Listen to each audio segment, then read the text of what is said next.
Ce sont de futures infirmières ou de futurs infirmiers. Bac en poche ou titulaires du diplôme d'aide-soignant, ils viennent de faire leur rentrée à l'IFSI, l'Institut de formation aux soins infirmiers.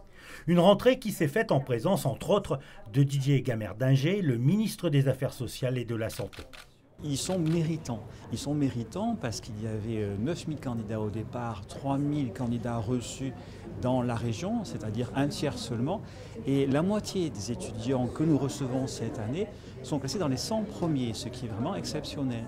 Ils sont 30 étudiants dans cette classe, dont 9 garçons. C'est la première fois depuis 2003 qu'il y a autant de garçons dans cette filière. C'est une chance pour la profession d'infirmier, je pense. Je baignais en fait du côté familial dans le domaine médical et puis ça m'intéressait. La formation se déroule sur 3 ans. Elle a pour objectif de professionnaliser le parcours de l'étudiant afin qu'il devienne un praticien autonome, capable d'analyser toute situation de santé, de prendre des décisions et de mener des interventions seul ou en équipe.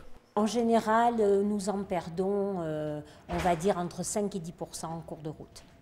Certains se sont trompés de voie, ce qui est tout à fait acceptable, étant donné que c'est quand même pas n'importe quel métier qu'ils ont choisi. D'autres n'ont pas la force de travail nécessaire pour arriver au bout des 3 ans. La formation est construite par alternance, la théorie dans les locaux de l'IFSI et la pratique dans les hôpitaux, cliniques ou tout autre lieu de soins.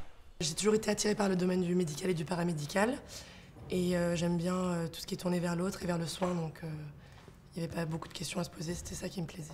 C'est un métier qui m'intéresse, qui s'ouvre vers les autres et qui apporte beaucoup sur le plan personnel mais aussi professionnel. Donc c'est un métier complet et dynamique.